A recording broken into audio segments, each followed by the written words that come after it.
These are just a few scenes from the inspiring America the Beautiful show. Launch control, LV. Go ahead. All video recorders off. Roger. RCA leads the way, leads the way. We've come so far, yet there's so very far to go. Ladies and gentlemen, as you can see, we'll be on the ground soon. WDW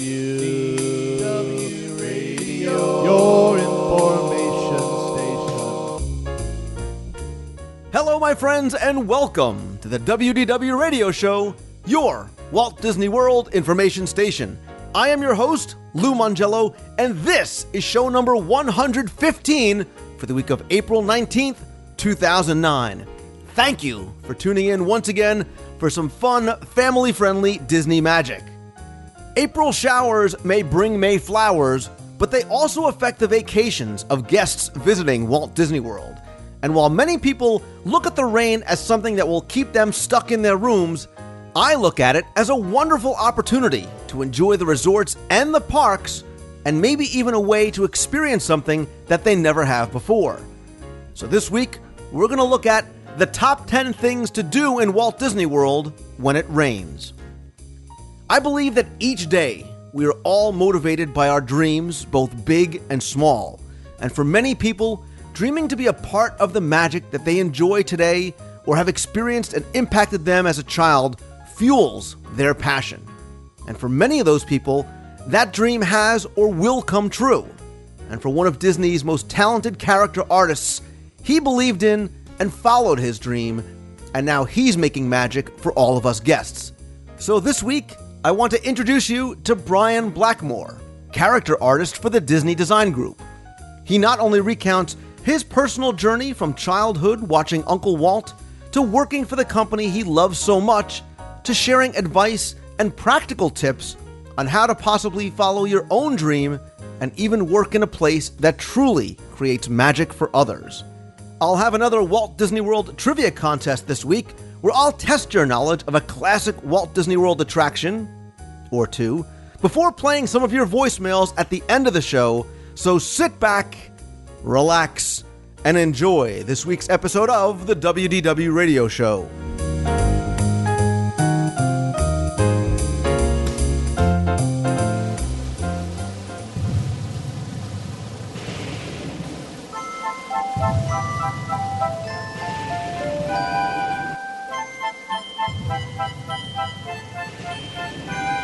The rain, rain, rain came down, down, down in rushing, rising rivulets till the river crept out of its bed and crept right into piglets. I always enjoy hearing from people when they return from a trip from Walt Disney World, telling their stories and recounting their memories and just about their experience. And I think it's a mixture of maybe living vicariously through them and being able to share in some of the joy that I know Walt Disney World brings to people and their families. Then again, I cringe just a little bit when I hear people come back and say they didn't have a good time for one reason or another. And someone saying that they were tired of burgers and fries all week literally sends me into a near comatose state of both sadness and frustration. And I won't even go there. But I've also heard countless stories of people coming back and saying that their vacation was ruined or wasn't all it could have been because it rained. And they, take a deep breath, Lou, had to stay in their hotel rooms all day. And yes, it pains me just to utter those words. So with April and its showers, I thought it may be best, and hopefully for the benefit of some of those people, to look at our top 10 things to do in Walt Disney World when it rains. And joining me is a man who enjoys long walks in the rain and cozying up by the fire with his cream spinach and funnel cake, the most talented artist by a hair at Celebrations Magazine. Tim, I'm not Samantha, but I still love my bananas, Foster. That's right. I counted 28 seconds before you got to food. Just thought I'd throw that in there. But honestly, when I was thinking about the intro, that's one of the things that people come back and I say, "Oh, did you have a great time at Disney?" And they say, "Yeah, but burgers and fries." And I put my hand on my head and just shudder in disbelief. But You don't listen to your show very often, do they? Clearly not. Clearly not. And has to be, I think, maybe the new tagline. WDW Radio, it's not just burgers and fries. More than burgers. So we were talking about things to do when it rains. And some people actually wrote in, suggested this as a top 10, had some things that they like to do. And we figured with April coming and summer coming, this is a great and appropriately timed topic. And listen, the number one thing I'm going to say, it will rain in Florida. And even inside the bubble, and the wonderful bubble that it is of Walt Disney World, it will rain in the summer. But it's usually, and this, Tim, is the thing that I think people get scared about, is that it's usually the 10-minute downpour. The heavens opened up, pours down, and then 20 minutes later, it's dry as a bone. I get that sometimes. Or the hurricane, one or the other. I'll tell my hurricane story later. Oh, great. And I have one. But I actually look at the rain as a great opportunity. I think it's a great opportunity to explore a lot of Walt Disney World, check out a lot of hidden treasures, and that's why I think our top 10, and it will be 10 with maybe one or two extras in there. Well, that never happened. No, never. But I want to give one tip about going to Walt Disney World and going to Walt Disney World in the rain. And if you can, and if you remember, I usually do, but end up leaving them in my bag. Anyway, go to the dollar store, go to Walgreens, go somewhere, go buy the cheap ponchos for $1, $2. Stock up and save. I actually keep maybe 6 or so in my owner's locker since, like I said, I always forget them. I like getting the clear ones so you can spot each other in the parks and it's not just a sea of yellow. Lemons. A sea of right. Disney's Here comes the lemons. Disney's bananas. Disney's used to be yellow, and now they're clear. The Disney park ones. So they were blue there for a while too. Weren't they? You know what? Were they? Maybe. I thought they. The blueberries. And if you have kids, buy an extra one. Cover up your stroller with the poncho when you park it outside the attraction. There you go. All right. So I'm going to go first because I know you're going to steal 3 out of my 5. Mine. I know you're going to steal. That means I get to go last. So that's fine. Before you throw in your 10 right. other things I didn't mention. Right. All right. And the first one, like I think many of these are going to be for me, Tim, is going to be very broad and maybe obvious and maybe ridiculous to some people. And the thing I think that you should do when it rains is go to the parks. Well, scratch. There you go. Go ahead, Lou. And obviously, and feel free to jump in. Obviously, when it starts to rain, and for some people when it starts to drizzle, some guests panic. Drizzle? Drizzle. Okay. They panic and they leave the park. I mean, they just exit. They don't even go into a store. They just take off. That allows those of us who will stay behind, maybe duck into a store or head out to the parks, a much shorter wait time for the attractions. I say either break out the ponchos and enjoy the cool downpour, or duck into a store. I mean, you can spend a ton of time in some of the stores. There's great shops in all the different lands. My only caveat, if you are going to stay outside, maybe don't stand under the Liberty Tree just to be safe. Avoid the lightning. And you know what, too? Bring an extra pair of socks and shoes if you know it's going to rain and you're going to be out there. Put it in a locker. Or be like my wife and just wear your Crocs, and then you'll be okay. Or your pool shoes, which is what I do when I go to Cali River Rapids. I was going to say, if you wear Crocs or pool shoes to the park, yeah, this is over. This is over. Who, me personally? You personally. Okay, I have never worn Crocs or pool shoes to the park. Thank you. I suggest you move along quickly. Many photos. Yeah, because that's not an image that I want to carry with me. So go ahead. All right. Well, if that was your one, I'm just cheating because that was basically my number one too. So I'm just gonna elaborate on yours, because I was going to say what to do when it rains. Do everything. Just act like it doesn't rain. Now, on a lot of the ones I'm going to talk about, and probably with you too, there is the caveat that if you are experiencing a day-long torrential rainstorm, may not apply. It may not be a good idea to walk around the park all day long.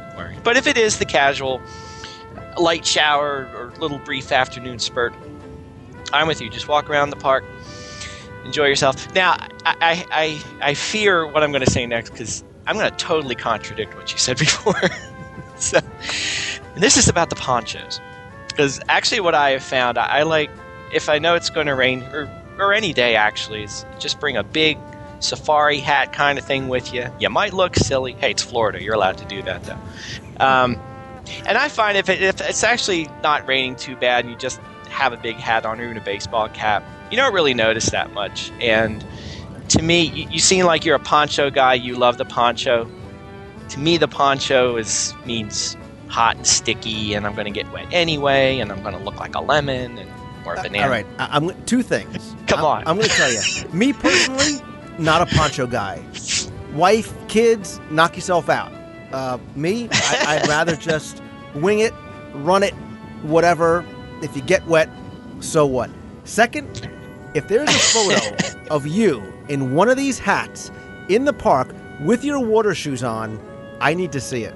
Well, I don't know about the shoes, but there definitely is a hat, because somebody in the park once, when I had my hat on, which my wife and my daughter laugh at me every time I wear it, there was a guy who had the same exact hat on, and he came up with me, tapped me on the shoulder and said, look, there's a gentleman of fine taste and distinction. And I didn't know what he was talking about until I realized he had the same hat on I did. So we took pictures of each other. So there is a picture of me with this. I think it's a very stylish hat. I think I look like Indiana Jones, sort of. Were both of you guys wearing your members-only jackets, too? All right, moving on.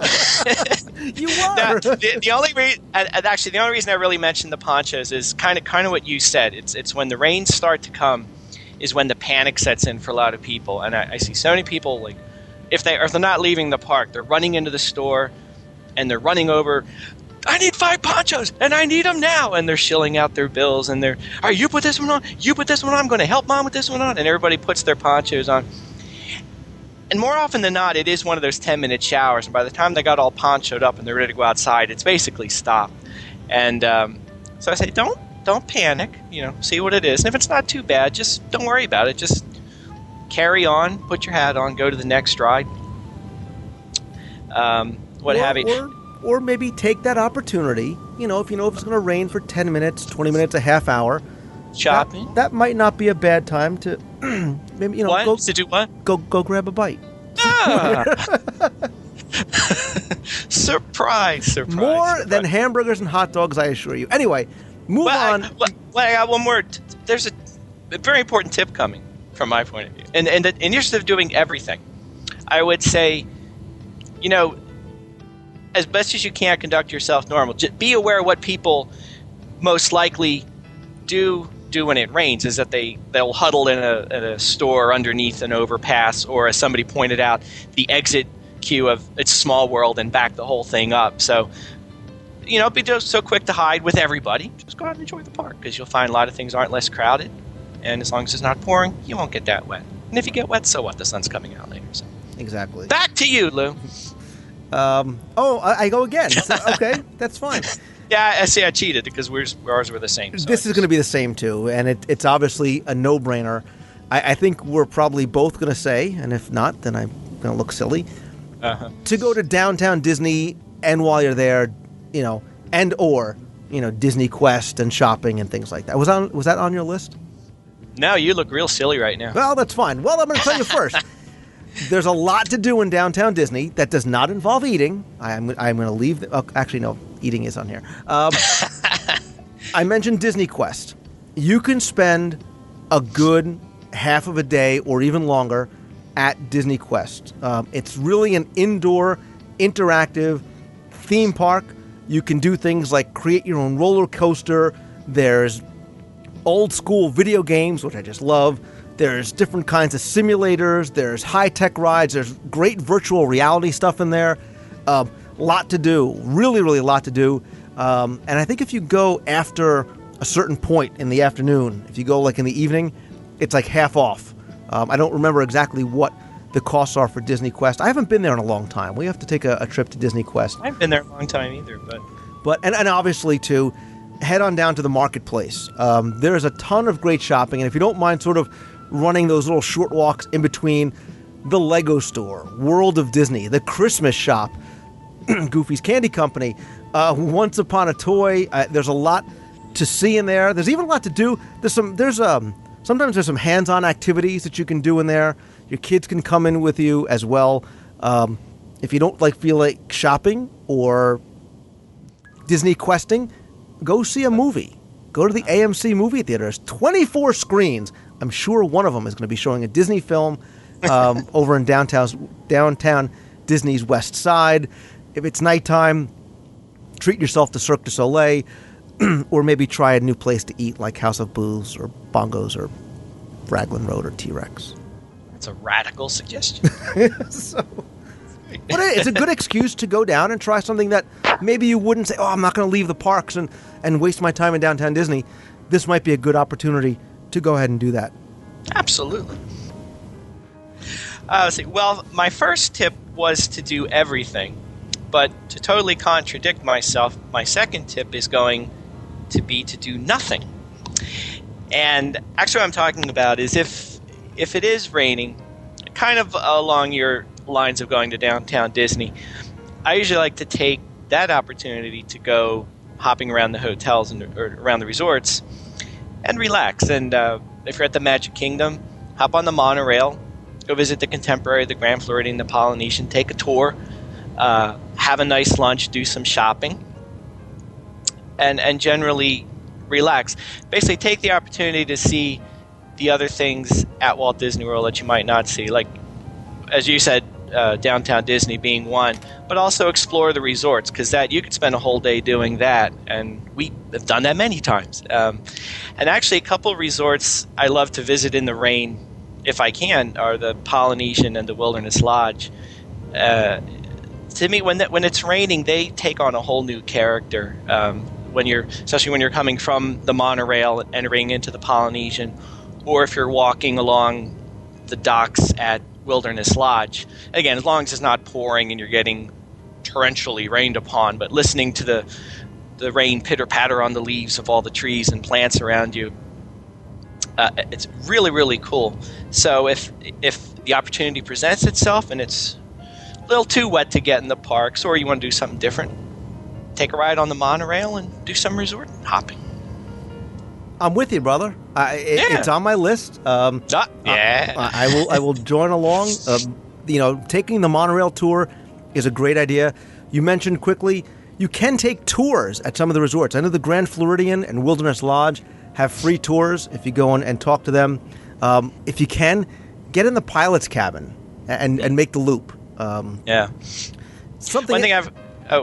Before you finish, I was going to say one thing I forgot to mention too. The one thing at the Wilderness Lodge I really like, I think when it does rain, it's especially cool if there's a nighttime thunderstorm going on. I feel like in the Wilderness Lodge, you really, even when you're inside, you really get a sense of it raining outside. And as long as you're planning on being inside, it's really cool. And it's especially cool if you go out on one of the many porches and balconies that are there, especially out the back of the lobby, if you can go out there and just watch the rain fall and listen to it. Especially at the Wilderness Lodge, you got the fire going.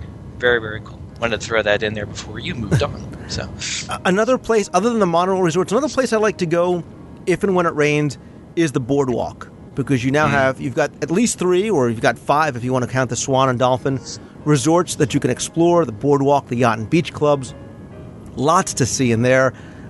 You also have the boardwalk. There's ESPN Club. There's the arcade.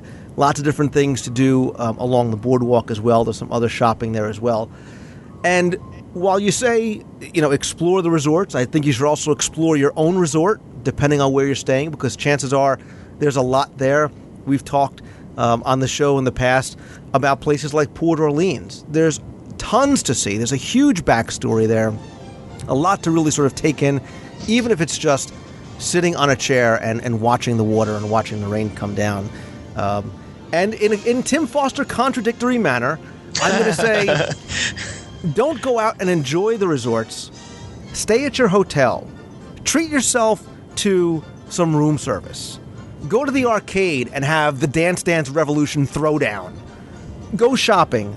Try one of the other restaurants maybe in the resort. Really take advantage of the fact that you're going to stay there for a while, or even just sort of take it easy on yourself. And like I said, pamper yourself. A little bit of room service, a little bit of relaxation. You're primed and ready to go for when the rain stops or for the next day. Oh, hurricane story. See, this is good timing. And wait, let's be clear. None of our tips are applicable during hurricanes. Well, just so you know, the WDW radio show, its agents, servants, and employees are not giving any sort of advice to any guest to go out in the rain or a lightning storm or hurricane. Caveat emptor, buyer beware. You're on your own. So, end of disclaimer. Yeah. No, we were actually staying at the yacht club when Hurricane Charlie blew through Orlando. It was actually not. I mean, if you have to be anywhere in Florida during a hurricane, being at Disney is not the worst place you could be.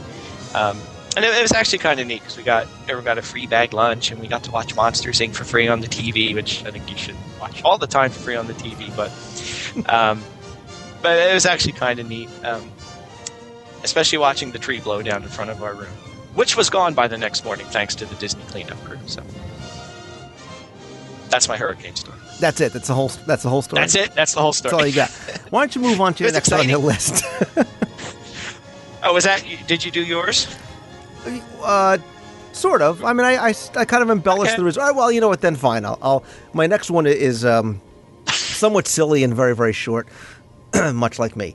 My next on my top 5 list or 10 things to do is go get wet. Go. You're already soaked from being out in the rain. You've been avoiding riding something like Splash Mountain or Cali River Rapids, or even, dare I say, going to a water park. Go ahead. You're already wet. Go get yourself drenched on Cali River Rapids and just really enjoy it. This is where the extra set of clothes in the locker that I said at the beginning really takes effect. Now, legal disclaimer: if thunder or lightning is present in the Orlando area, do not go into a water.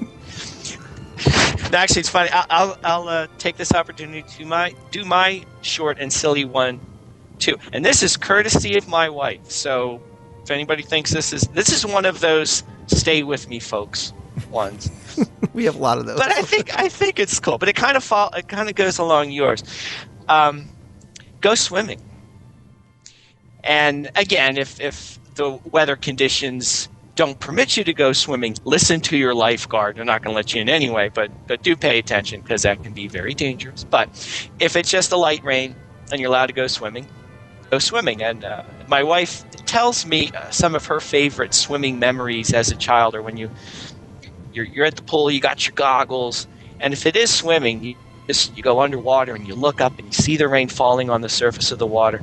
And to her, that was the coolest thing ever. So if you have the opportunity and you're there, and it's not horrifically storming outside, go for it. Like Lou said, you're not going to get any wetter, so you might as well have fun and see a sight that you probably won't see that often. You know what, rain though? Underwater. I'm thinking about it, and the lawyering me is taking over. Forget everything I said. Stay inside where it's safe. Remember, listen to your lifeguard. If they're saying don't go in, go inside. Do what they say. And common sense. Obviously, common sense. Yeah, common sense. We're kidding around, sense. but please don't sue me. So, so go ahead. All right, you're up. That was actually one of mine, and so I kind of piggybacked on yours. All right, well, this is my last one. And the last on my list of top things to do when it rains in Walt Disney World is to indulge. Indulge yourself. Take a monorail or take a bus over to the Grand Floridian. Go to the spa and health club.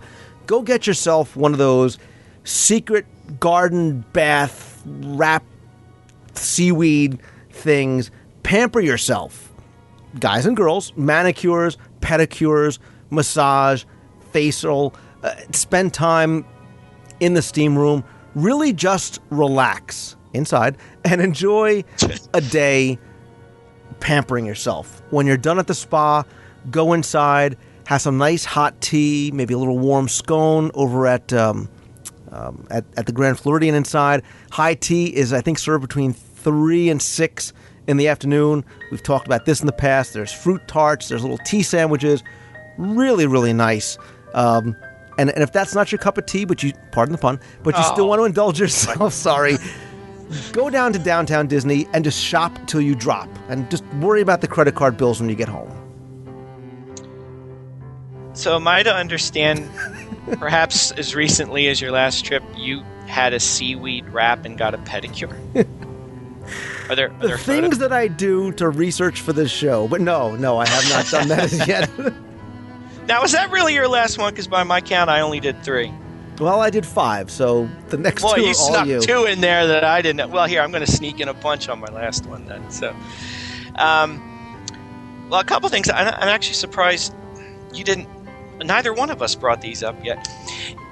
Being specific, going back to our stay in the parks and enjoy yourselves and have fun, I did want to talk about a few attractions in particular that I do very much enjoy in the rain and are better. And I'm surprised you didn't bring these up. And 2 of these we've actually talked about many times, so I eliminated them from my list, but they absolutely deserve an honorable mention in the Haunted Mansion and the Jungle Cruise, in again taking on a whole new character in the rain. Again, you're inside for the most part in the Haunted Mansion, but just approaching it while it's raining outside, truly unforgettable.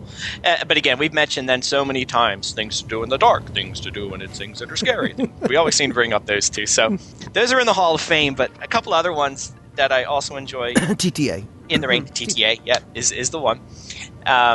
Very nice. Again, as long as the rain's not going horizontal. If the rain's going horizontally, you might want to go inside. But if it's coming down gently, the TTA is a very neat thing to do in the rain.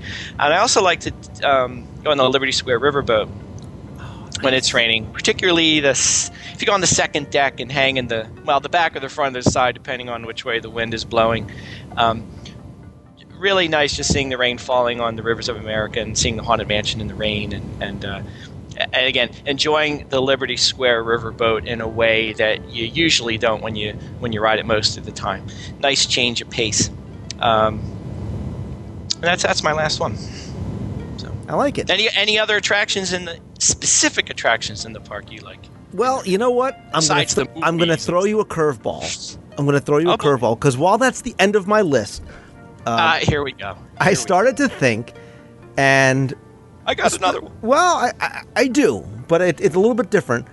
And I started thinking about my first one, going out to the parks. And I said, what really, to me, and to you, are the best parks in the rain? The best parks to experience in the rain. And remember, most of the rides, most of the attractions are going to stay open unless there's lightning or anything that really makes it unsafe or dangerous to guests.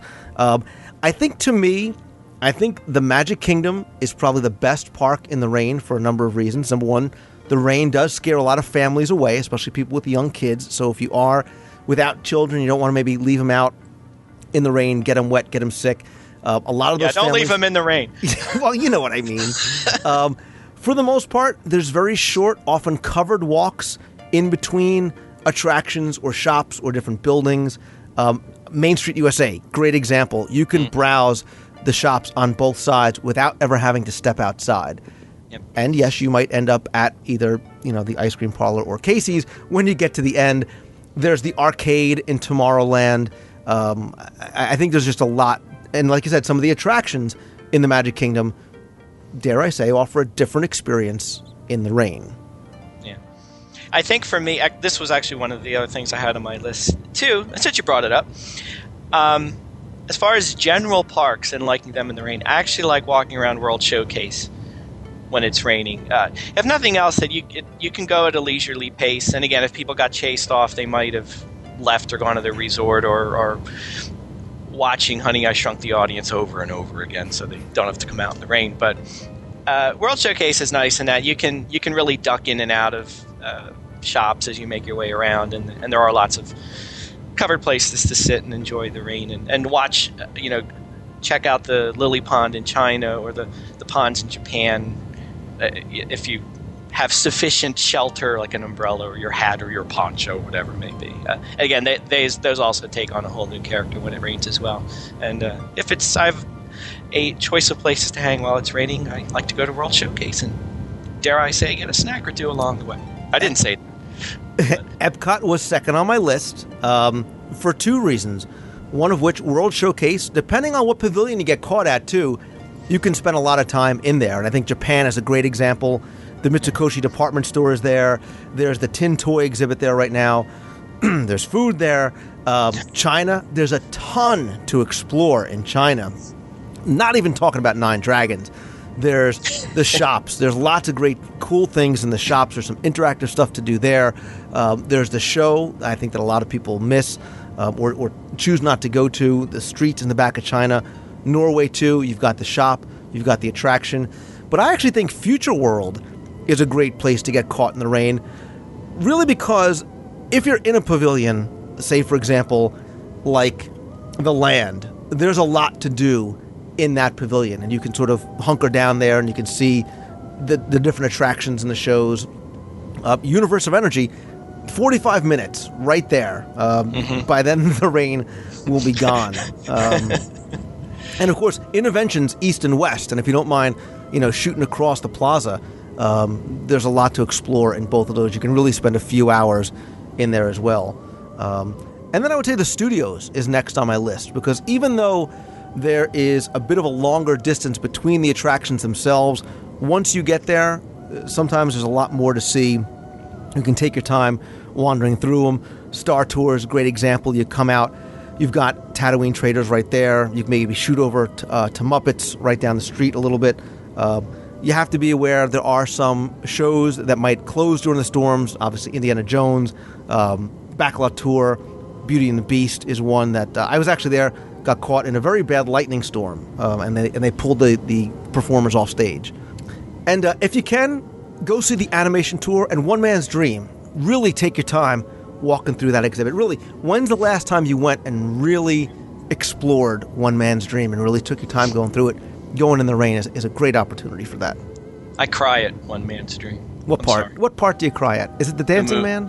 It's the movie. I cry at the movie. Are you wearing your hat and your water shoes when you do that? No. Hey, I got an Epcot question. I'm going to throw you a softball here. You ready? For the benefit of everyone listening.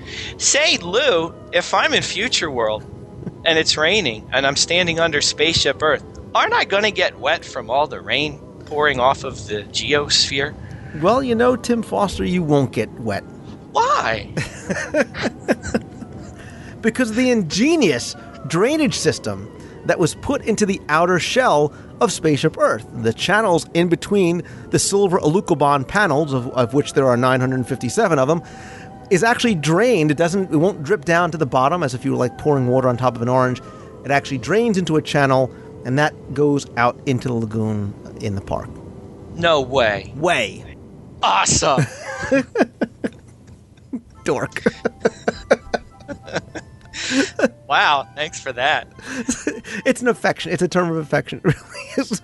Like only because I have that picture of you wearing the hat and the shoes. You don't have that picture yet. Crying at One Man's Dream. If somebody's good at Photoshop, I would kill for that. So. Oh boy. But hey, if you're going to talk Photoshop and hat and crying, I'm going to say Photoshop and seaweed wrap and pedicure. So be very. That's true. Finally, obviously, Animal Kingdom, last on the list. I really wouldn't try and brave Animal Kingdom in anything more than just a little drizzle, because so much of it is outside. But if you can, go see Festival of the Lion King or Tough to Be a Bug, Dinosaur. For the most part, Tim, really, or obviously, Finding Nemo, the musical, everything else is outside. Everything else is exposed. So if you're able to get in on one of those shows and time it just right, hopefully by the time you get out, you'll be good to go. But otherwise, I would say browse through some of the shops and just kind of wait it out. And get something to eat. I said nothing about that. Oh, I thought that was you. I'm sorry. Hey, I'm going to throw you a totally out of left field question because you like these. Since we're talking about rainy moments, Oh, no. What are your, and don't make it your top 20, what are your favorite rainy moments inside the attractions? Like the ones you're meant to experience. You know what I mean? You get my gist. I have no clue.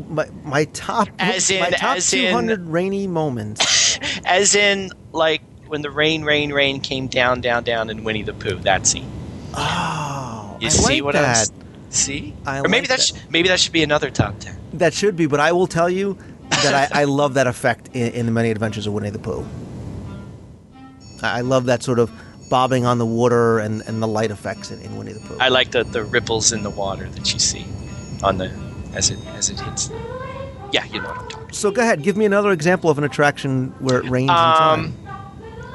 I love the I assume it's right, the rainforest environment scene in The Land, in Living with the Land. I think doesn't it rain in Voyage of the Little Mermaid too? Don't you get a little bit of rainy effect? Sure. Yeah. Yes, it does, Luke. Oh, here And come I the miss- emails. and- Lou, you're insane. It doesn't rain. I don't think it rains in there, but I know that there's a. I'm trying to think of somewhere where there's another water effect. You get misty, but I get misty anyway. Oh. Now, well, one of my all-time long-gone favorites, and I think I mentioned this, is the old Living Seas film, and it rained, and it rained, and it rained. The deluge. That's probably, yeah, that's right. That's probably my favorite rain scene that you're supposed to experience. Singing in the rain in the Great Movie Ride. That's what I was thinking about. Forget I said Voyage of the Little Mermaid. I'm thinking about Gene Kelly. Looks nothing like Ariel, but... There's another one I'm thinking of, but I can't remember. But that might be a list for another time, because that's a lot of fun too. Or listeners, feel free to call in and tell us your favorite Yes. indoor rainy Tim Foster moment. Or send your letters to celebrationspress.com. Oh, I like that. See? There I we like go. that little snuck-in plug there. But please write in. We'll print the letters too. So Absolutely. we So- should do that. Or your favorite rainy day photos. How's that? There you go. Actually, we have in the new issue coming up. We have a rainbow photo. There you go. I've Which got to just. they happen once in a while. I have to just say it because I'm thinking the Singing in the Rain umbrella at Disney's Hollywood Yes. Studios. Love that effect. Love it. Okay, Especially now when I'm you tell done. a suspecting person. To. 600, things on the list later, and about I'm two done. or three, different topics that we covered. And of in course, here. we missed so many. We did miss many, and I do want to hear other people's suggestions or things that they like to do when it rains, because we only gave you 10 or 17 or 27. so. I would love to hear more. Email me, lou@wdwradio.com, or better yet, call the voicemail. Call the voicemail from the parks in the rain, 888-703-2171. You know I love hearing from you guys. And Tim Foster from Celebrations Magazine and GuideToTheMagic.com. Thank you, as always, for this wet journey through the park. Very nice. Thank you.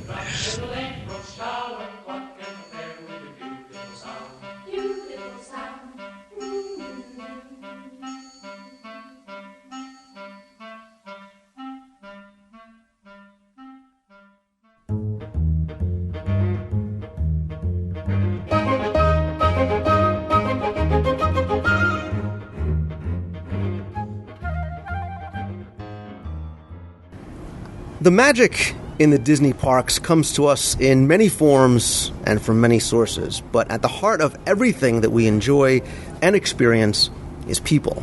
As I like to do, I want to introduce you to some of the people whose names you may not know or face you may never get to see. And today, I'm sitting at Disney's Hollywood Studios with the most talented Disney artist. Oh, boy. And listen, I say that to everybody, but I only mean it when I talk to you. Disney Design Group character artist and my friend, Brian Blackmore. Brian, welcome to the show. Thank you, Lou. It's great to be here, as always.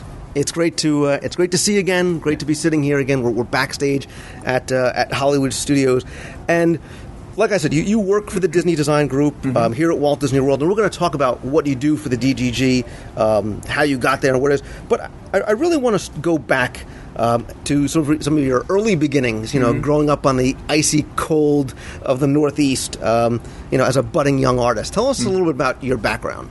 Well, I grew up on Cape Cod, which is a resort in all its own, too. And there were many long winter months up there where I had to think of things to do. And coming from a very large family of 9 children, that was always a steady, I should say, challenge for my folks. And one of the things that we used to do was watch The Wonderful World of Color and watch Uncle Walt on TV, as he was known back then. And it was during that time that I developed this almost an insatiable hunger for watching Disney cartoons. And I think it was about age 5 that I decided that I was going to be a Disney artist. And I was very fortunate that both my parents, both very creative people in their own right, my dad was a heating and electrical engineer and a musician, and my mom was involved with creativity as well. She was a scoutmaster and just a variety of things that involved creative thought. And they supported me on everything that their kids wanted to do. And when I said I wanted to be a Disney artist at 5, well, they embraced that, and they said, yes, son, we're going to support you in that. You should always go for your dreams. Anyway, you said, I want to be a Disney artist as opposed to just being, hey, I want to draw cartoons. I mean, at 5, you understood the distinction maybe between what you saw on Saturday mornings and what Uncle Walt was bringing you? I don't think at that age that I really knew the difference between a Disney artist or an animator. I just knew that I wanted to work for Disney as an artist. And that, I guess, love came through the animated films. When we would go to the drive-ins and watch the Disney movies, yes, you're smiling. You're dating yourself. Talking about drive-ins and Uncle Walt. Yes, I hit the big 5-0 this year, just a few weeks back. And so it was something that I always wanted to do. Now, at the time that I graduated high school, of course, I was involved in a lot of art projects or art classes in high school, and the teachers were very supportive of my dreams. The economy wasn't doing very well at that time. In fact, interest rates were at 21%. You couldn't even afford a car. And I didn't know how I was going to go about getting my dream fulfilled by being at Disney. So, because I couldn't afford college, I decided I was going to join the military. And I joined the Air Force. My dad, I remember him saying to me, son, no matter whatever you do, whatever job you end up getting in the Air Force, always let them know that you're an artist. Always let them know. And to me, that was one of the greatest pieces of advice that he ever gave me. And so what I did was, when I got stationed over in Germany, and the job that was given to me was a firefighter. I was an air crash firefighter. And I started immediately going to the rec center and showing the director over there that I could do artwork, and I would love to do posters for them and that type of thing. And that was a good thing, because it actually got me doing artwork. And prior to that, I really had no experience in doing anything that involved commercial art. I was going to say, like, you had no formal training up to this point? No. Other than high school, no, I didn't. And so I continued doing the artwork for the rec center, as well as my duties as a firefighter. Well, then when the fire department chief found out that I was involved with art, he decided he wanted to utilize my talents. Instead of riding on the tailboard of a fire truck, he said, I want you to start doing paintings or boards for Fire Prevention Week, because that was a big thing in the military community over there in Europe. And when I got out, before I got out, I want to take a step back and mention that throughout my entire early years of my life, I was constantly sending letters to Disney saying, I want to work there, what do I need to do as an artist? And I would get this standard envelope that would have the Disney emblem on there, and it would have usually a pamphlet in there for the Disney studios. And so it was nothing involving artwork per se. Then I decided I wanted to send some T-shirt designs that I had done. I worked on some T-shirts, and I sent that artwork along with some other things that I had done for the director over there in Europe. And I got eventually sent back to the United States, where I got stationed in South Dakota. And then I received this package. And it was from this gentleman by the name of Craig Lillithorpe. And he worked at WED Enterprises. He saw my artwork and said, this is great stuff. I think that you really have possibilities to make money as a commercial artist. Now, were you sending him Disney stuff that you would, mock-ups of Disney stuff, or just general art stuff? It was just general art things that I had done, and some cartooning work. And he looked at that, and he'd made a very nice letter. He even sent back the samples to me that I'd given him, and a very encouraging letter. And again, this is a little FYI, and I'm actually fast-forwarding, but Craig Lillithorpe actually worked for Ralph Kent at Walt Disney Imagineering. And Ralph was director at that time, and you talked about Ralph Kent before in your program. He was a great friend. I dearly miss him. A legend and a Main Street window recipient. I could go on for hours about Ralph. And Ralph was the one that received my artwork. And he passed it on to Craig and said, write to this young gentleman, because it was years later when I finally got onto Disney that I talked with Ralph about that. And he eventually got to meeting Craig. Craig had left the company, and he was working at Dollywood. And then he came back to visit Ralph, and Ralph allowed me, he says, I want you to be a part of this and meet and talk to him. So I was able to say thank you to Craig, because what he offered to me helped me, I think, get to this point. Anyway, I've rambled on. I'm sorry. No, it's okay. But, just as we're talking about, because one of the things I want listeners to gain from talking with you is so many people contact me and say, well, I want to do what Brian Blackmore does. I want to do what Ron Cohey does. How do I do it? You didn't, when you said you were sending things constantly, this wasn't something you sent once a year. You were sending artwork all the time. Not often. I was sending it probably once every 1 or 2 years, because I really wasn't sure how I needed to go about it. My folks didn't understand the art world, and that's okay, and I didn't have anyone around me really that understood what I needed to do to get to where I was going, although they were very supportive of that. So when I did get my opportunity with Disney, it was very, very strange how it happened. In fact, someone coined the phrase a comedy of errors, or nature correcting itself. When I got out of the military, again, the economy was very sluggish. That was in 1982. And the economy was actually quite comparable to today's economy. I think at that point, there was 11% unemployment. It was really bad. I ended up working at this warehouse in Texas. And for many years, I worked unloading and loading trucks. And then the human resources director approached me one time, and I was doing artwork for them too. Once they found out, again, falling back on what my dad said, always let them know you're an artist. So they utilized me in making brochures and things for the local distribution center. See, our main headquarters for this medical supply company is in Chicago. So the human resource director at our local distribution center approached me, and she said, look, there's this quarterly magazine that we do. It's called Pace, and it talks about the latest changes in the industries as it applies to medical supplies. And she says, maybe they could use you as an artist to do cartooning work or something. So we put together a little package and sent it up there. And not too long after that, I received a call from the editor of the magazine, and she said, Brian, I don't know if you know this or not, but the magazine that we do, which comes out quarterly, it pertains only to medical supplies, so we really can't utilize your services. And I said, well, that's okay. She says, but I want to let you know something. We're going to start doing this thing called there's a little piece in the magazine at the end that we're going to call After Hours. And we want to talk about what our employees do outside of their normal responsibilities with the company. And we want you to be the first story. And I thought, wow, this is kind of cool. And she says, I want to go ahead and interview you over the phone. So she asked me some things about my art, and I talked with her about my humble beginnings and how I wanted to develop some comic strips and things. And then I mentioned in there Disney a few times.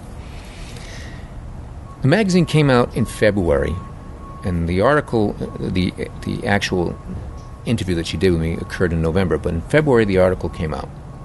And this magazine went all over the world to all the distribution centers. It wasn't something that was intended for the public. I get this letter probably about 2 weeks later. I come into work, and we all had our own mail slots, and I see this little letter in there, and I pull it back, and it's a handwritten letter with the Disney logo on there, and it's green felt marker. And the gentleman said, I read the article regarding Brian Blackmore, and presently we have no openings here in California, but they are opening a new department in Florida, and perhaps I can put him in touch. And he had his business card. His name was Russ Farrell, and Russ Farrell is since retired, but he worked at Consumer Products out in California.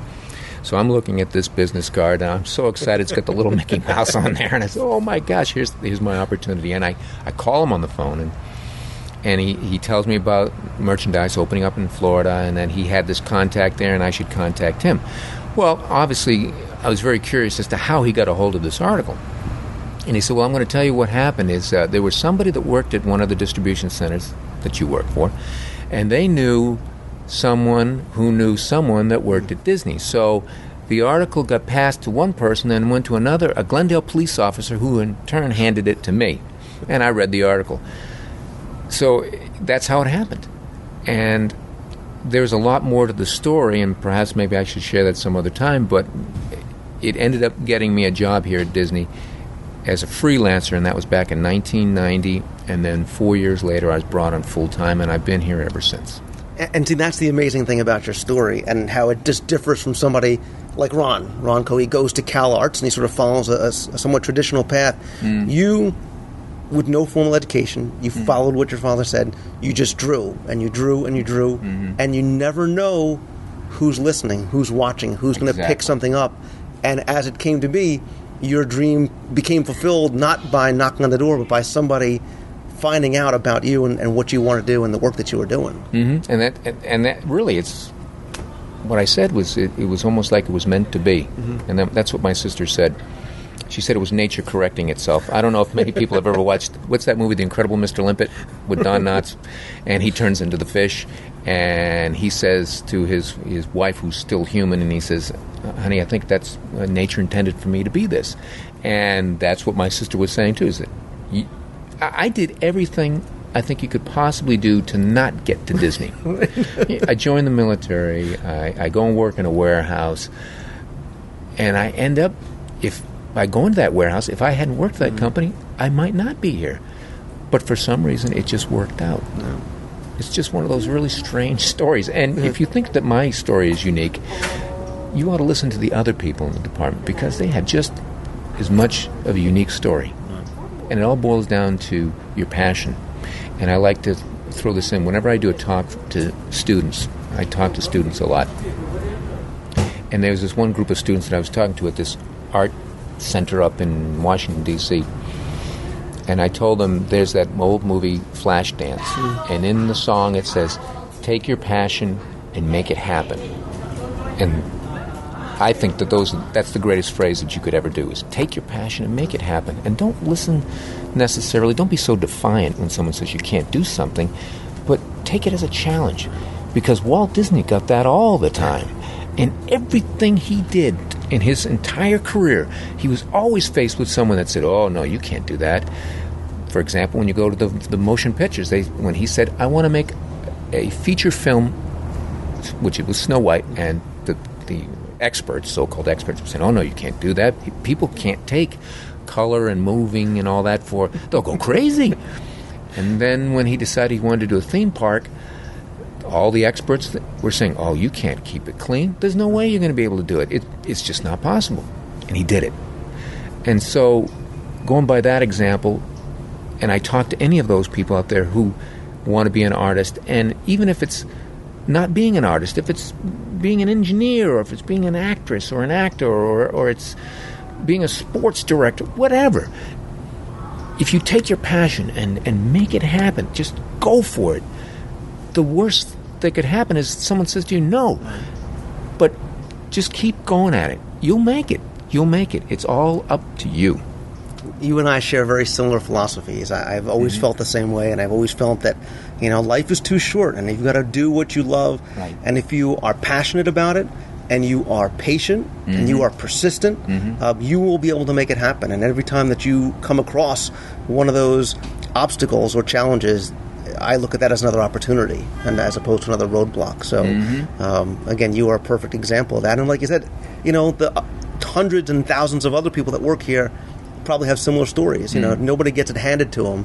You've got to work, again, especially here, to be one of the elite artists. And so let's talk about the Disney Design Group, and tell us what it is and what specifically you do since you've been here. Well, the Disney Design Group is a group of over 40 artists, and we are part of the merchandise branch at Walt Disney World. Our responsibility as artists is to design all the merchandise or to assist in the designing of merchandise for all of the stores here at Walt Disney World, which means Epcot, Hollywood Studios, Disney Hollywood Studios, Animal Kingdom, Magic Kingdom, Cruise Line, Disneyland out in California. It's a major responsibility. It really is. It really is. And we're reaching a point where we're being looked upon as being the example of the company in terms of how to do the characters. Because when we draw the characters and when we design the products, we're always thinking about how the characters appeared in the films. Sticking true to the story. Because in many respects, we are seen as the guardians of what was created by people that have long retired, that have passed on. And it's up to us to hand on that torch, quote unquote, to the next group of artists that are coming up, because there's going to be a time when we're going to retire too, and we want to make sure that we're doing it right. There's this one class that I teach with 3 other fellow artists at Disney University on a quarterly basis, and it's called Character Integrity. And we talk about the application of the characters and the brand and how important it is that we remain true to those things. And in my portion of it, I say to the people that are in attendance that when history is written about our time, we want to be able to say, or have historians say, this was a time when things were done right. This is a time when they stayed true to the story and true to the guests and true to the Disney enthusiast. Because in many respects, we're a Disney enthusiasts. We're all people that grew up with Disney, and we all have our view as to how we think Disney is, because it represents so much to so many people in so many different ways. It represents a young child coming to the park with grandpa or grandma for maybe the last time. It represents birthdays. It represents innocence, childhood innocence, where you don't have to worry about paying taxes, and you don't have to worry about the economy, and you don't have to worry about the loss of a loved one. You're there together, and you're celebrating, and it makes those memories wonderful. And it sounds like I'm standing on a soapbox here, but it's something that comes from my heart, and I really mean that. But that's what I mean. It comes through, and I've seen a lot of your work, and I'm actually looking at some of it here. And unfortunately, listeners can't see what I'm privileged to be able to look at. But that passion, that continuing passion, comes through on what you do, because this isn't a job for you. This isn't something that you want to punch in and punch out and just can't wait to get home and kick your feet up. This is something that was instilled from you, into you a number of years ago when you were 5 years old, right. And it carries through, and you understand how important it is and how important this is going to be to the 5-year-old kid that's looking at it now, or the 40-year-old kid that's looking at it now. Right, and it also, hopefully, it'll serve as an inspiration to some of those younger artists out there that come here and they look at that, and I would like for them to say, that looks like Donald. Mm-hmm. That is the Donald I remember, or I should say for the older guests when they come and say, that's how I remember Donald. And it's again, instilling, it's making wonderful memories for the older guests, but it's instilling, hopefully, the younger ones that they look at that and they can be inspired by it, because that's what it's all about. And I went off track a little bit, so let me get back to talking about the Disney Design Group. Within the group, we have designers and we have character artists, and the character artists are the people that actually draw the characters. And there's only 13 of us in the department. And in many respects, I see it as a brotherhood. If you talk to any of the character artists, they all have this beginning where they had a deep, deep love for Disney. And we have the designers too. There are some designers that were deeply involved in the Disney history and love it. But the character artists, I guess because of the fact that they draw the characters, they get deep into the history and understanding how the characters developed and why it is. And it's more than just a job to us. It's a life, I guess, because it's a culmination of our dreams, all of our dreams, coming here and working for Disney. And over the years, and I've known you, for a number. You were actually the very first interview I ever did. I remember that. Way back when, and I remember at the time you were working on pins, and God only knows how many pins you've probably designed. But I want to talk about something that, when we spoke a couple of years ago, you had just introduced with Disney's Animal Kingdom. You've done Disney Cruise Line, and now we're looking at the Magic Kingdom version of something called a storybook that people can start to see on merchandise. And one of the things I love about coming to the theme parks is picking up theme park merchandise, and this is beautiful. Tell us a little bit about what this is. Well, what you're looking at is a vision of Main Street with the castle. One of the things that was thought of is when you first come to the Magic Kingdom, aside from seeing the train station, is that vision of going down Main Street. Main Street in itself is, to me, it represents the Magic Kingdom. This is what sets it apart from the other parks, although the other parks have their quote-unquote Main Street. But this is where many memories are made right here. When you step out there and see that castle for the first time, and then you're looking at the old buildings, and then you can smell the candy out on the street, and see, you're smiling because you know what I'm talking about. And you hear the quartet singing, and the barbershop quartet, and then you go along, and then there's the gentleman playing the player piano, and there's so many sounds and smells and experiences on Main Street. So this is what was conceived. As a group, we sat down and said, look, perhaps this is the route we should take. So I kind of sketched out on a napkin the thought. And then from there, it kind of snowballed. And Mark Sepula, who's my boss and actually the person responsible for me, as well as many other people at Disney Design Group for being there, he hired us, gave me guidance on this, and we came up with this idea, and we thought we need to put in characters in here that people can identify with, and we wanted to put a lot of secondary characters in there because our guests see Mickey and Minnie and Donald and Goofy and Pluto on many products.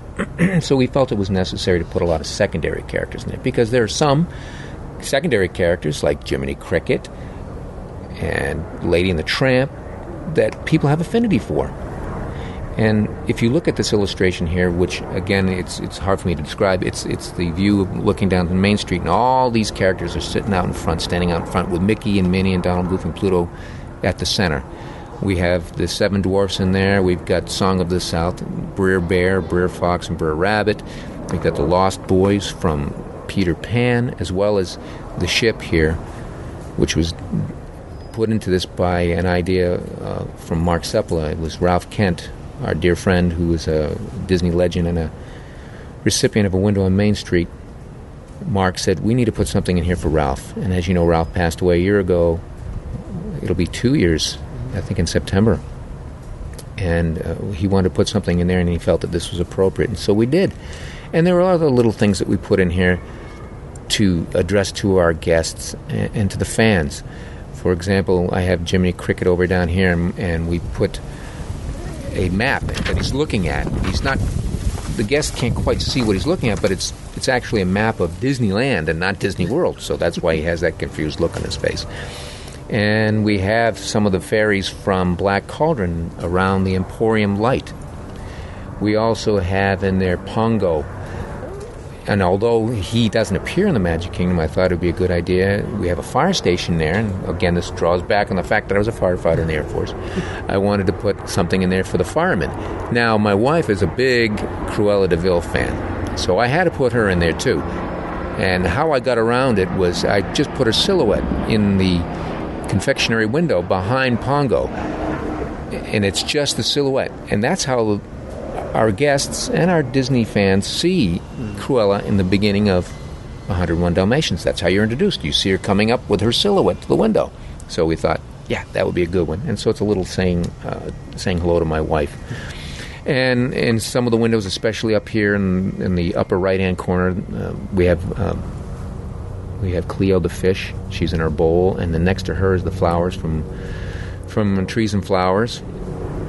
And there's just a variety of things in there that the guests can look at and talk about. And our older guests can identify with our younger guests.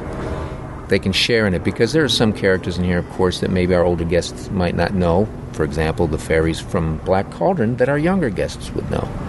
So it's something in there for everyone, and we were really excited about it. Yeah, and again, talking about it certainly can't do it justice, but, it's this beautiful, incredibly vibrantly colored sort of fisheye view of Main Street, and you can see, the Emporium, you can see the confectionery, you can see the partner statue in the distance. But what I love, as not just a Disney fan, but a theme park fan, is that you have Mr. Toad, you have some of the country bears, you have the hitchhiking ghosts, and when guests look at this, it's not just something that they're going to find on a piece of merchandise, and they'll be able to find it on things, like you said, like mugs, books, shirts, other soft goods, but they can take a look at this picture, sit down together as a family and try and identify the characters, try and find some of the other hidden things that we won't sort of give away here. But certainly you'd be remiss if you didn't put in a hidden Mickey or two. Right. Or more. Yes, or more, absolutely. and that's why this makes it such a fun piece, and it must have been fun, for you to sort of design it and think about it and put it together. And from what I understand, it was a very short amount of time. It was a very short amount of time. Our boss had tasked us with getting this completed within a 4-week period, and in the art world, that's considered a very short time frame. When you think that you have to draw each of these characters and scan them in the computer and render them, and also coordinate it with any other additional artists that are involved. And there were quite a few of us involved. It wasn't just myself. It was Mark, who was the design manager for the team, and Paula and Rachel, who are the two other members on the team. This artwork had to go on a variety of things, and because it's on a variety of things, there are certain adjustments that had to be made to each and every piece of merchandise involved in the artwork. We certainly couldn't put this huge image on a T-shirt unless we cropped it and then moved some of the characters in. So there was a lot of work to it, and it's truly a team effort. Truly a team effort.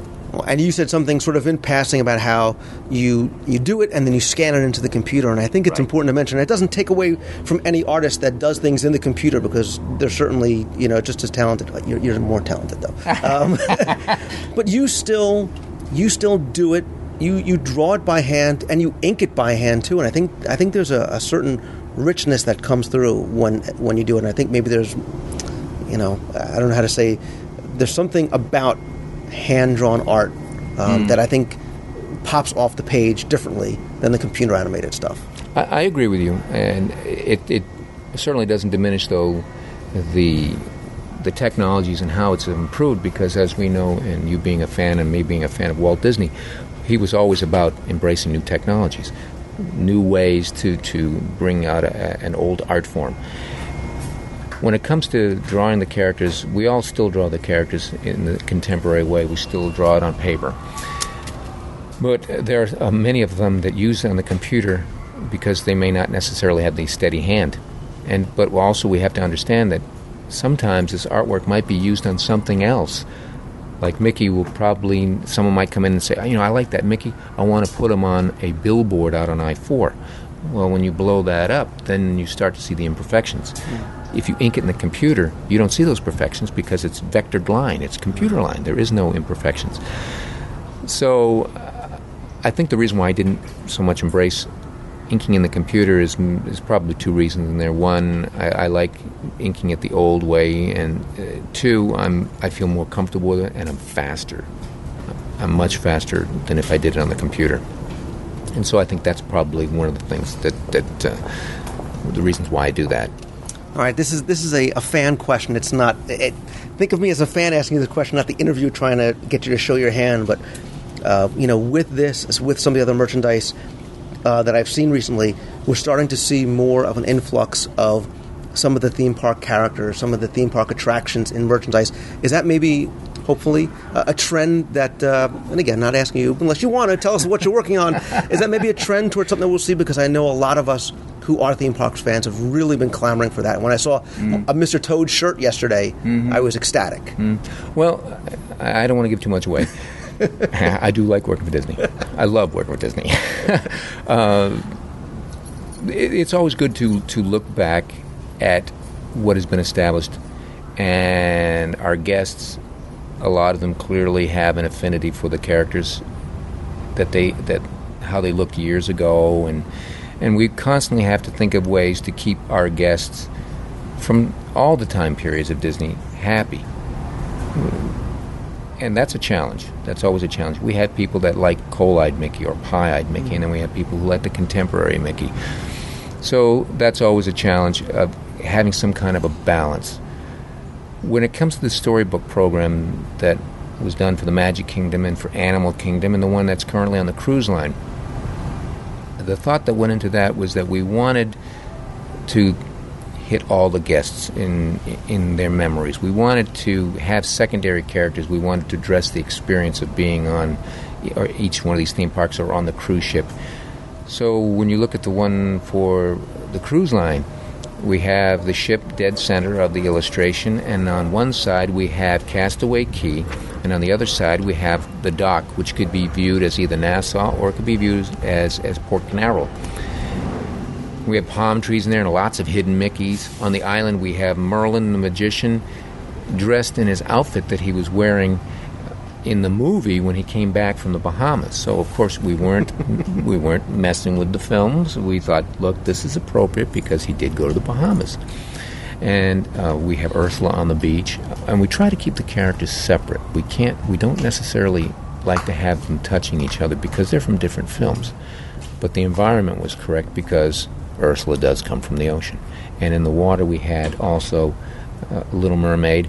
And if you look into the water near the ship, we have, as a salute to 20,000 Leagues Under the Sea, we have the Nautilus down below the water. And if you look... I'm smiling again. Yes, I can see your smile. And we have a treasure chest that's sitting on the beach of Castaway Cay. And there's some water that's spilling out. And if you look into the reflection in the water, you'll see Davy Jones's face. Mm-hmm. So there's a lot of little things that we put in the illustrations that we want people to notice.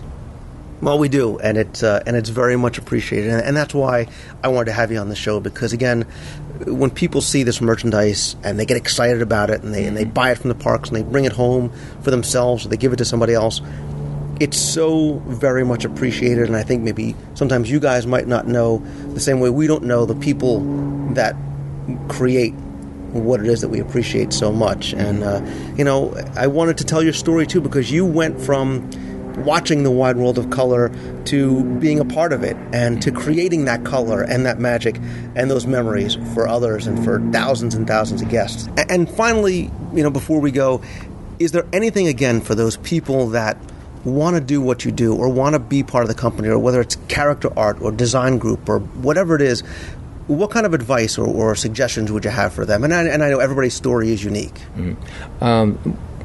I have the opportunity to talk with young artists all the time that want to work at Disney or just want to be in the art field in general. And there's one thing that is paramount, and aside from knowing the basics, color theory, anatomy, all of that plays into it, learning the computer is the most important thing. And I tell the younger artists that want to come here at Disney, I say, if Leonardo da Vinci or Michelangelo, considered two of the greatest artists of all time, were to walk into this office and ask for a job, we would have to turn them down because they don't understand the computer. We have people that come into our department that I've seen, brilliant artists, and they had tremendous portfolios, all airbrushed and just wonderful. And when it came down to it, we couldn't hire them because they didn't understand the computer. Because when you come into here and you work within our department, we put you immediately into a room where there's a computer. There's a drawing table there, sure enough, but there's a computer too. And everything is digitalized nowadays. Everything. When you send files to a vendor to apply to a T-shirt, or you send turnarounds and blueprints for a sculpture, it's sent through the web, the internet, to wherever points in the world that this is being done. So you have to be able to know to scan the artwork in, to render it in the computer, to apply all the information within the computer, to compile it and compress it into a file, and then send it to where it needs to go. Things have changed. The art world is basically the same when it comes down to understanding all those things that I mentioned, color theory and anatomy and all that other all the other things of being an artist, but knowing the technological side of it is just as important. So if there was anything that I would say to any of your listeners that want to be an artist, I would say go to college, learn all that you can, and learn your computer. Learn that, in and out. Photoshop and Illustrator in particular. Excellent. Great tip. And, my skills at Photoshopping are legendary. So, and that's a joke because certainly if you've seen any of my work, it's Mr. Photoshop would turn over in his grave. So thank you for all that you do and all that you've done. Keep doing and keep moving forward, as we like to say. And Brian Blackmore, Disney Design Group character artist, thanks so very much. Thank you.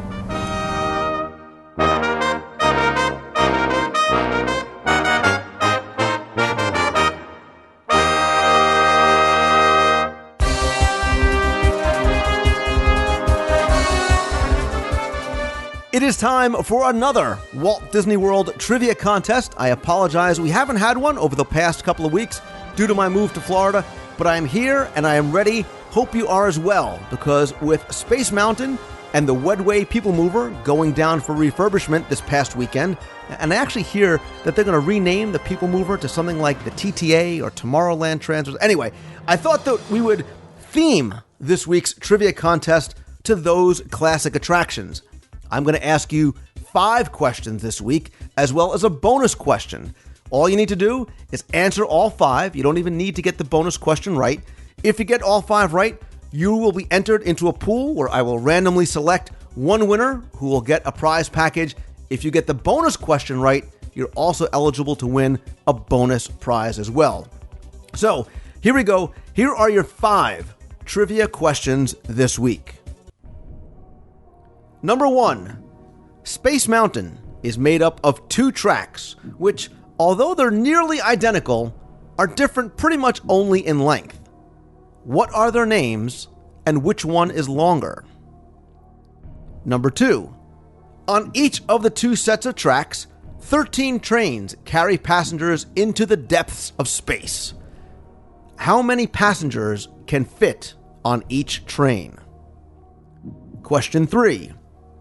What former guest on the WDW radio show was a lead designer on Space Mountain? Question 4.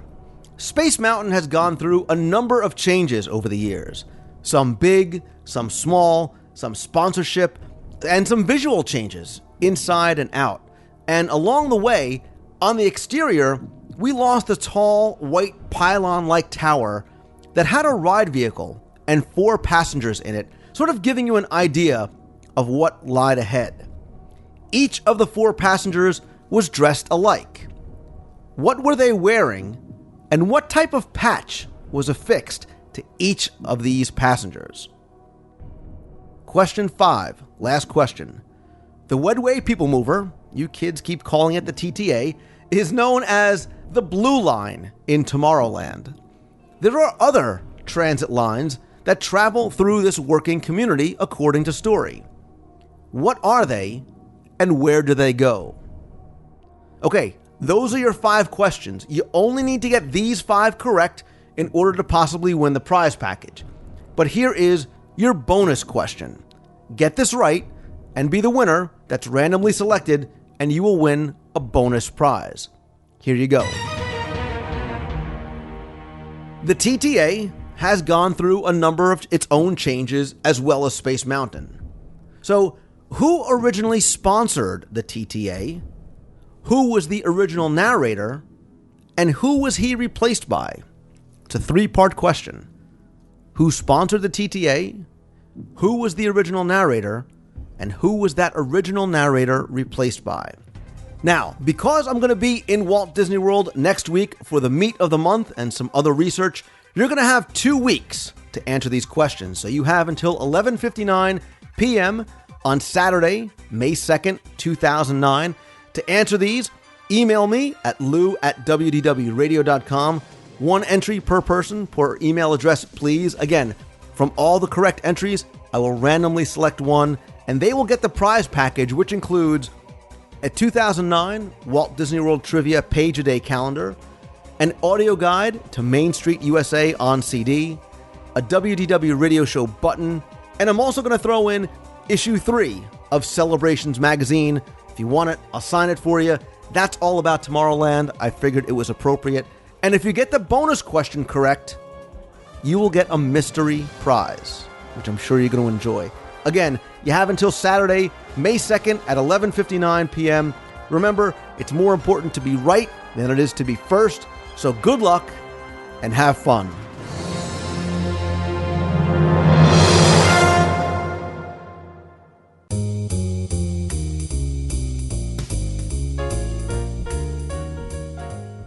That's all the time we have this week. Thank you very much for tuning in. I hope you enjoyed this week's show. Big thanks go to my very special guest, Brian Blackmore, and my kind of special guest, Tim Foster. I kid because I love. You can visit Tim's website at guidetothemagic.com. I took a somewhat impromptu trip up, now it's not down, to Walt Disney World this past weekend. I want to thank everybody that I had a chance to sort of randomly meet up with along the way. I also had a chance to ride the TTA and Space Mountain for the last time, as they will be down for refurb for a few months. And I did take some video, and I will be posting a daily Disney diary in the next day or so. You can watch that and other videos from the site by clicking on the videos tab at WDWradio.com, or I'm going to also embed them in your iTunes feed. So if you subscribe to the show via iTunes, it will download automatically, so you can watch it either in your iTunes program or on your iPod.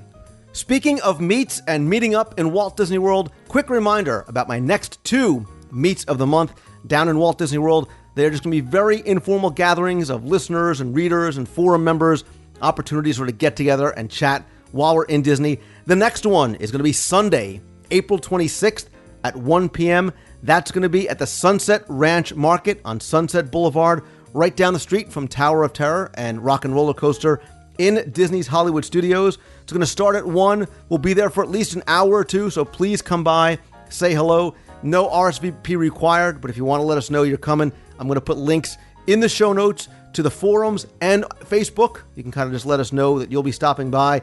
And if you can't make it that weekend, and you are going to be down the next weekend, my next meet of the month is going to be Sunday, May 3rd. That's going to be in the Magic Kingdom over at the Sunshine Tree Terrace in Adventureland. That is also going to start at 1 o'clock. Again, go as long as you guys wanted to. Links for that also in the show notes. And as long as we're talking about meets, I have to give you an update on the Everest Adventurers Weekend, which is September 24th through the 27th, 2009. We are renting out the Adventurers Club for the dinner and the show. That event is now completely sold out. Tickets and room packages for that event sold very, very quickly. I hope you were able to get in if you were interested. If not, but you still do have interest in joining us, we do have a waiting list that we have set up. It does not guarantee that you'll be able to get tickets, but if any spots do open up, I suggest getting your name on that list as soon as possible. Again, I'll put that link in the show notes. Don't forget too, we're less than 4 months away from Magic Meet 2009. Payments opened up yesterday, Saturday, April 18th. That event is also going to sell out fast. That takes place Friday through Sunday, August 7th through the 9th, 2009, up at Camp Hill, Pennsylvania. Again, for more information or to register, you can visit magicmeets.com. In the next couple of weeks, I am going to get to more of your listener emails, but don't forget that if you have any questions that you want answered on the show, send them to me at lou@wdwradio.com, or if you want to be heard on the air, you can call the toll-free voicemail line at 888-703-2171. You don't have to call in with a question. It could be a comment. It can be from the parks. Anything at all that you like. You know I love hearing from you. Don't forget that if you're not following me on Twitter, you can get my instant updates by visiting twitter.com/Lou Mongello. That is free to follow. And please come by, friend me up on Facebook, join the WDW Radio Show group. I have links to both of those, not only in the show notes, but on the homepage of WDWRadio.com. Celebrations Magazine Issue 4 is on its way. Many of you have already let me know that you have started to receive it in your mailbox. I hope you are enjoying it. If you are not a subscriber or if you're interested in purchasing back issues of Celebrations Magazine, which is a collaborative effort between me and Tim Foster, as well as so many people from the Disney community whose names and work you know, please go by and visit celebrationspress.com. Thanks as always to my partners and sponsors, including MouseFan Travel. Don't forget to also come by WDWRadio.com, visit the shop where you can purchase the calendar, the books, the CDs, and so much more. And as always, if you like the show, please help spread the word. Let others know about it. Review us in iTunes. Come say hi on Facebook. And of course, my friends, thank you again so very much for taking the time and tuning in again this week. I hope to meet so many more of you over the next couple of weeks in Walt Disney World. So until then, or until next week, remember to always keep moving forward. Have a great week, everybody. See ya! Hey, Lou, it's Josh. I'm calling again on Monday. Usual. Just a typical Monday. So, anyway, I was listening to a show from a few weeks ago, and, I was listening to one of the voicemails, and, there was this one woman on there. I'm sorry if you're listening to it right now, and I forget your name. But, you were talking about ideas to put into the Virgin Megastore. And her, I think she said it was a pin trading club. I suggested a roller rink. I think roller rink sounds like a great idea, and I might send that to the Walt Disney World Resort. I don't know if you have where you can send something to them, and I don't know, but I mean, it could have like she said, skee ball and all the games that you know and love. I mean, we have skee ball and stuff, but like at the All-Star Resorts, there's arcades, but you might have just 1 or 2 skee ball machines. This could have like 10, and there could be Pac-Man, Space Invaders, foosball. That would be really cool. See ya. Bye, Lou. Hey, Lou. It's Josh. I've already called today, but, you don't have to play that one. I'd really like you to play this one. This voicemail that I'm going to leave right now. You're going to see an emotional side of me for a minute.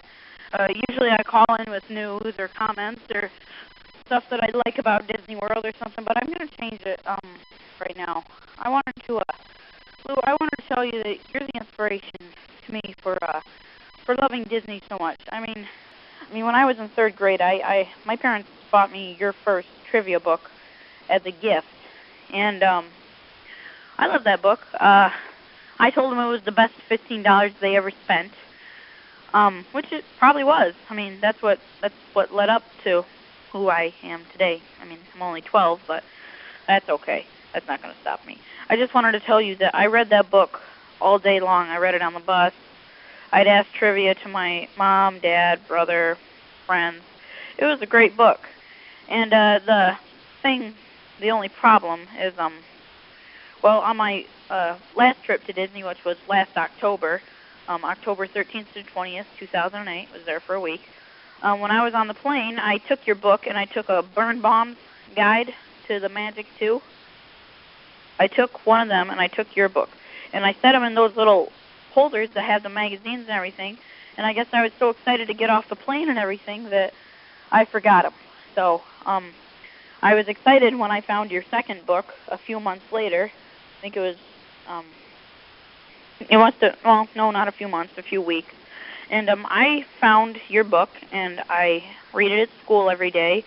And I especially love the radio show. And I mean, I wish I could really come down and meet you and Tim Foster and Glenn Whalen in person, but the only problem is that I'm 12, and I mean, I can't go down to Disney. I wouldn't even be able to check into the hotel. So, that's kind of a drawback, but I mean, I'd love to come to the meet of the month. I'm trying to win that Smuckers and Jif contest, so I hope I do, and I can meet all the other fans. And I mean, now I want to follow my dream, and I want to become a show writer at Imagineering. So, Lou, I just wanted to say thank you for everything. Bye. Hello, we're unable to take your call at this time. Please leave your name and phone number. We'll return your call as soon as possible. Thank you, and have a great day. Hi, this is Lou Mangello from WDW Radio, and I'm calling for Josh. Josh, I want to thank you for calling in every week to the show. I really appreciate you listening. And I was thinking that I just love the fact that you are so enthusiastic and you are so into it. And the voicemail that you left me this week really, really impressed me, and it really meant a lot that you called in. So I was thinking that if you want, I want you to come on the show with me. We'll do a segment. Maybe we'll do a fact or fiction. You come on, we'll have a little bit of fun. Email me when you get a chance, and we'll definitely set something up. Thanks for listening. Thanks for all your support. And you know, buddy, always keep moving forward. See ya. Hi, Lou. This is Lauren from East Brunswick, New Jersey. I actually just started listening to your podcast a little while ago. My colleague Melissa turned me on to it. And I started listening when I found out that you were moving from Edison or from around that area, very close to me, to Florida. So right now I hope the move went well. I'm gearing up for a Disney vacation myself. I'm actually leaving tomorrow, and I'm very excited about it. I'm going with my boyfriend, and usually before a trip, I like to do some prep, like I'll get a new book and I'll read through it, or I'll watch all of my movies that I have. And actually, perfect timing that Melissa turned me on to this. I've been listening to your show nonstop, in the car, no matter where I'm going, and I'm a little addicted, I have to say. So thank you so much. You actually make me want to drive more, and I will definitely call you from the park. I'm really excited to go on the TTA and Space Mountain. I know I'm going to be there for the weekend right before it closes. So I will give you a call. Thanks so much for everything that you do. Bye. Hi, Lou. This is Lauren from East Brunswick, New Jersey again. I'm here with my boyfriend, Mike. Say hi. Hey, Lou. And we're standing in line for Tower of Terror at Hollywood Studios. We actually just went through the American Idol experience, and I made it through the 2 auditions. I'm going to sing in the 5 o'clock show. Yesterday we went to Magic Kingdom and literally spent, I think, 11 or 15 hours there. Got to go on Space Mountain before it closed, and it was a great ride. It kind of surprised us. We didn't remember how intense it could be. So, yeah, we're having a great time. Thanks again for all that you do, and call again soon. Bye. Hi, Lou. It's Ariel from New Jersey. I just wanted to say thank you so much for taking my email into consideration and interviewing Ridley Pearson. That was just so exciting and so cool to actually hear what he had to say on there. And it was so cool, all that research that he did. It was just really, really exciting. Thank you so much, Lou. Hope your move to Florida has gone well. And love the show. Bye.